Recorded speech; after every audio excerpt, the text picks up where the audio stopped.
Hoje eu quero falar um pouco para vocês sobre ética e as relações éticas e o quanto da ética original, uma ética aristotélica e proposta por Aristóteles, se chegou aos dias de hoje. O que realmente é ética. Se fala tanto, eu sou ético, códigos, a medicina tem um código de ética, os advogados têm um código de ética. Afinal, o que é ética? Ética é um código? É preciso começar justamente por isso. Ética não é um código.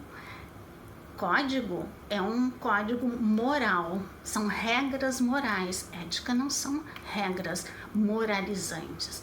Ética é uma reflexão que se faz em cima das regras moralizantes.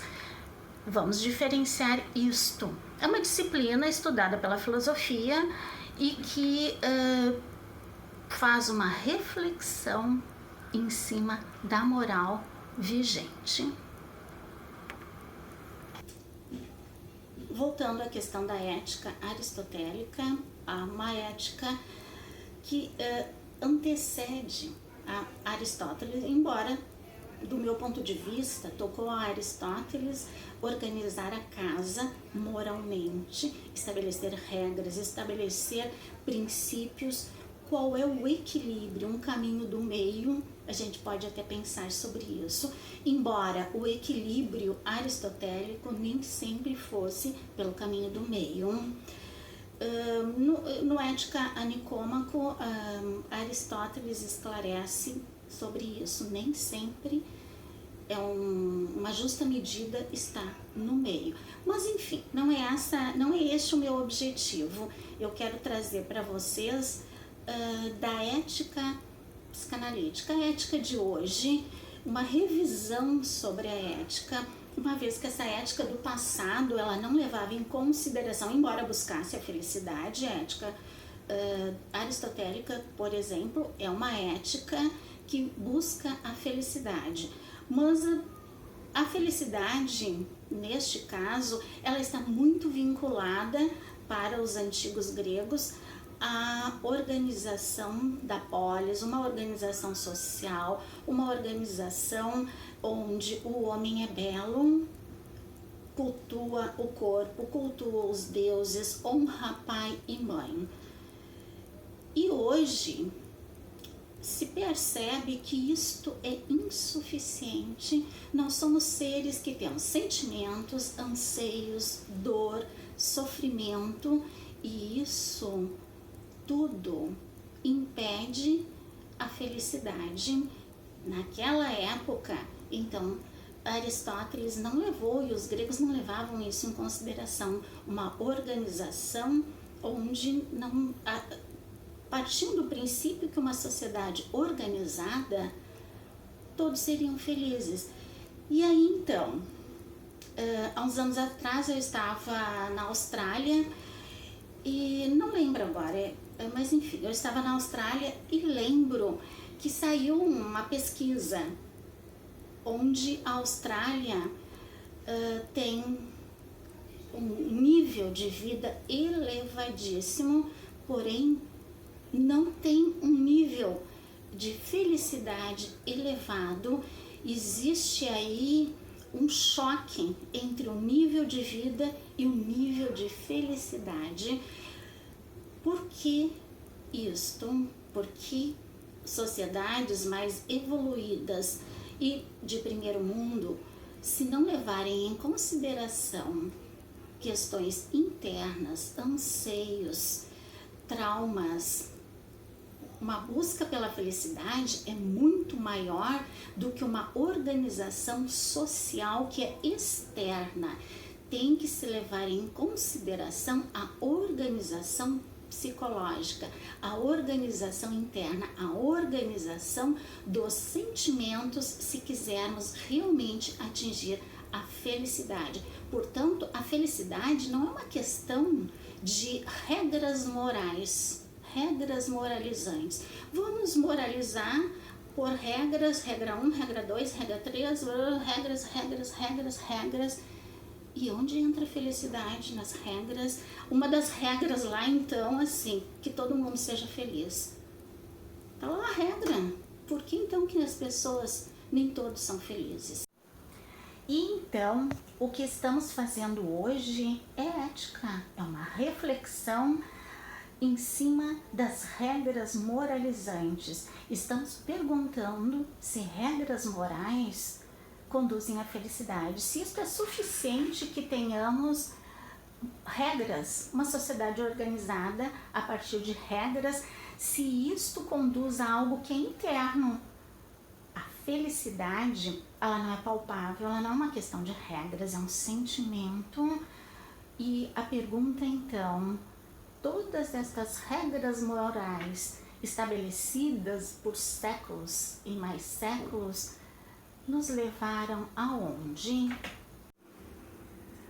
E assim chegamos aos dias de hoje com essa questão, onde procuramos, a sociedade procurou se organizar muito bem. Nós não negamos isso, esta organização moral, estas regras, estes conjuntos de regras, de normas de convívio são indispensáveis, porém eles não são 100%, não dão garantia de 100% da felicidade. Ser feliz é muito mais do que isso. Podemos viver numa sociedade organizada, sociedade de primeiro mundo, onde não nos falte nada, mas falta a felicidade, não nos falta bens materiais, mas falta algo que é interno, o bem viver, o estar feliz, o estar em paz. Chegar naquele ponto da vida e dizer, gente, eu sou feliz. Quantos podem dizer isto? Sou feliz. E então, chegamos ao dia de hoje e a questão de ética na psicanálise, onde nós questionamos todas estas regras que, enfim, talvez elas sejam limitantes da felicidade, ao contrário de regras levarem à felicidade ou uma organização social levar a uma felicidade.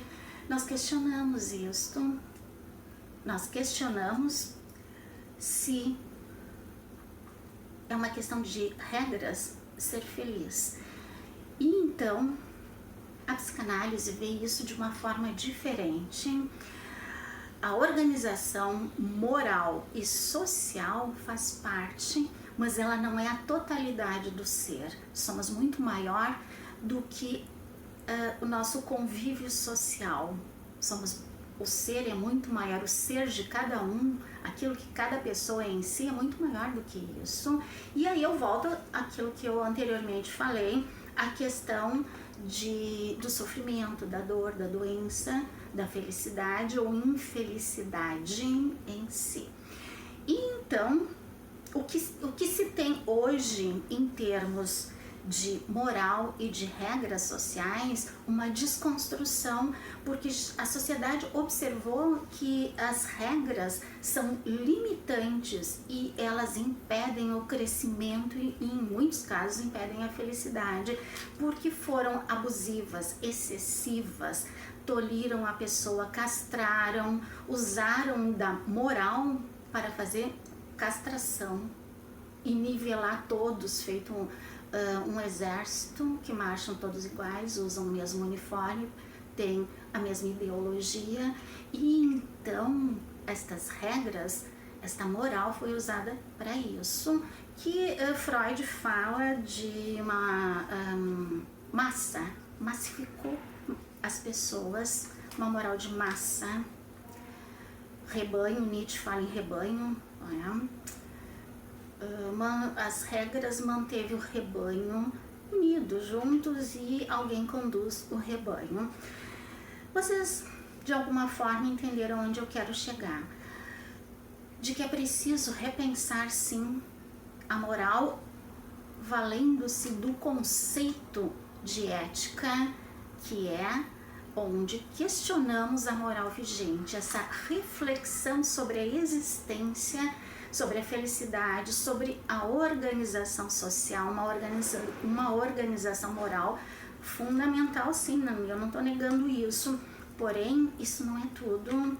O ser humano é maior do que tudo isso. E aí chegamos à questão da subjetividade e a importância do autoconhecimento, de uma análise, de uma psicanálise, onde nós vamos, eu sento com a minha pessoa e o psicanalista senta com o seu analisando, e ali ele pode falar de todos os seus anseios sem que tenha alguém castrando ele, sem que tenha alguém dizendo isso é certo, isso é errado, isso é moral, isso é imoral. O psicanalista não trabalha com certo, com errado, com moral ou com imoral. Ele trabalha com seres humanos e suas questões e suas subjetividades. Então nós temos um novo grupo social que entendeu a importância de revisar regras moralizantes. E assim nós temos, por exemplo, entre casais que formam suas próprias regras de convivência. Se esta regra é um relacionamento somente a dois, ok? Se essa regra é um casamento aberto, um relacionamento aberto, e aí nesse momento uma série de pessoas que não se importam com a felicidade, eles querem uma aparência, porque a regra moral, social, ela fala da aparência e não da essência. Então, aparentemente, nós nos enquadramos naquelas regras, né? O moralista de plantão, como eu gosto de dizer, ele se enquadra aparentemente naquela regra. Mas e o que está por trás daquela aparência é a pergunta que eu faço, e que o ser humano de hoje descobriu que muito daqueles moralistas do passado, por trás da aparência, faziam atrocidades, violentavam crianças, entre outras coisas, batiam nas suas mulheres, humilhavam, tratavam seus colaboradores domésticos como escravos e daí por diante, mas respeitavam as regras de convivência social. Então vocês observam que a sociedade de hoje já se deu de conta e por isso ruiu toda uma moral, veio abaixo, ela não serve mais. Aquelas regras moralizantes do passado só serviram para esconder a perversão. Então, pessoas que se deram de conta disso e que desconstruíram toda essa moralidade estão hoje trabalhando com aquilo que se chama de uma ética transpessoal, onde duas pessoas decidem o que serve para elas, o que é bom, o que conduz à felicidade. 3 pessoas, 4 pessoas, um grupo ou uma família decide aqui dentro de casa vamos ser felizes. De qual forma? Quais são as regras que vamos aceitar dentro da família?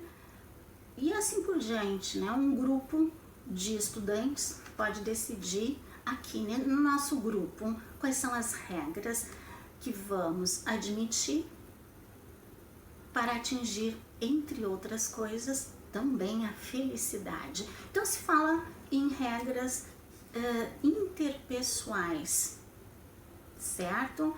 Entre pessoas. Estamos tentando, a sociedade de hoje está tentando estabelecer, sim, ela continua. Aliás, é uma pergunta que se faz: é possível viver sem regras? É preciso viver sem uma moral? É uma pergunta filosófica essa. A minha observação é que sempre se busca algum tipo de regra. E já que eu falei antes, num relacionamento a 2, ou a 3, ou a 4, são regras. Um casamento aberto é uma regra. Estamos colocando esta regra na nossa relação. Nosso relacionamento é aberto. É bom para ti, é bom para mim? É bom. Então, vamos a esta regra pronto. E inclusive o conceito de traição é um conceito diferente nos dias de hoje. Quando é que se trai alguém? Quando se trai a regra. Estabelecemos que seria um casamento aberto. E agora tu desistiu disso, não quer mais, nunca traiu a regra. Houve traição. Vocês entendem que tudo isso em função de uma desconstrução, porque a prática nos mostra que aquele moralismo não serve à felicidade e cada um está buscando a seu jeito uma nova maneira de ser feliz, uma nova forma. Buscamos a felicidade e muitas vezes nessa busca pela felicidade nos perdemos. Não temos mais. Se no passado havia um pai moralista e ele era o espelho, se havia uma mãe moralista, ela era um espelho que ensinava as virtudes à sua filha, hoje nós não temos mais em quem nos espelhar, porque aqueles que nós nos espelhávamos nos traíram. E então não existe mais regras, desconstruiu, nos traíram, não nos fizeram felizes. A promessa do paraíso perdido ele nunca foi encontrado. Por isso, gente, há hoje uma desestrutura onde nós não sabemos mais qual é o modelo de ser humano vigente. Onde está o humano nos dias de hoje? Estamos diante de novos valores, de uma nova moral, de novas regras, de um novo ser humano, que por muitos é tratado como inumano, mas é um ser humano.